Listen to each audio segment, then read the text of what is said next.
आपका स्वागत है मेरी इस कहानी के इंट्रोडक्शन वीडियो में, जिसका नाम है इंसान ज़िंदा रहेंगे। ये कहानी ना तो आपने कभी सुनी होगी और ना ही कहीं देखी होगी, क्योंकि ये कहानी मैंने खुद लिखी है और पहली पहली बार आप लोगों को इस YouTube चैनल के माध्यम से सुनाई जा रही है। अब आ जाते हैं कहानी के बारे में। ये कहानी धरती के अंत की है और मनुष्यों के अनंत सफ़र की है, जिसमें उन्होंने अपने आप को हर हाल में बचा के रखना है। इस सफ़र में उनको ये पता नहीं है कि आगे क्या होगा, कोई धरती जैसा ग्रह मिलेगा कि नहीं मिलेगा, वो मिलेगा तो क्या उस पर पानी मिलेगा या नहीं मिलेगा, ऑक्सीजन मिलेगी या और भी अन्य चीज़ें जो मनुष्यों के लिए ज़रूरी हैं वो मिलेंगी या नहीं मिलेंगी, ये सब उन्हें नहीं पता है। और भी कोई बाधा आएगी या नहीं आएगी उन्हें कुछ भी नहीं पता है। वो उन्हें सिर्फ आँख बंद करके सफ़र पे अपने निकल जाना है। इस कहानी में जो सबसे अच्छी चीज़ है वो ये है कि मनुष्यों का अंतरिक्ष यान जो उनको आगे लेकर जाता है।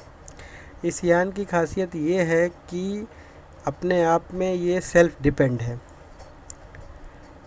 जैसे कि इसको चलाने वाला इंजन को एनर्जी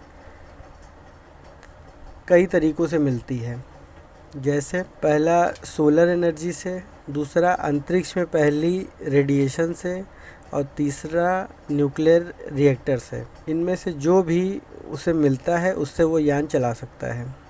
इसके अलावा उसमें कार्बन डाइऑक्साइड को ऑक्सीजन में बदलने के लिए रिएक्टर लगे हुए हैं और उसमें खेती भी की जा सकती है।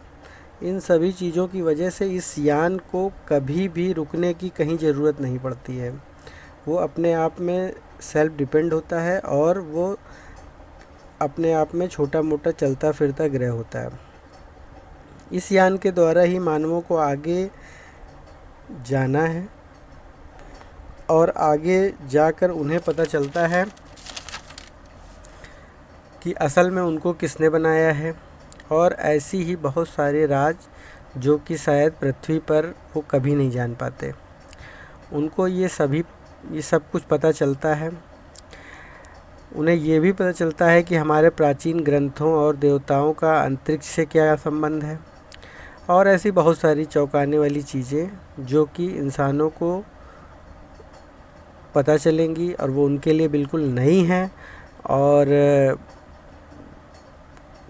यही चीज़ इस कहानी में सबसे ज़्यादा रोमांच पैदा करती है।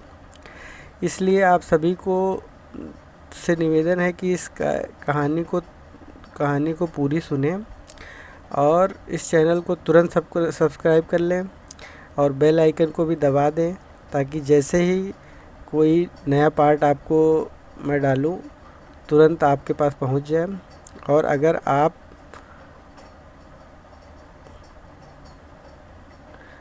आप पहले पार्ट रिलीज़ हो चुके हैं उसके बाद बीच से देख रहे हैं तो ऐसा ना करें, क्योंकि उससे कहानी आपके समझ में भी नहीं आएगी और उसका मज़ा ख़राब हो जाएगा। इसलिए हमेशा जब भी देखें सीरियल से ही देखें,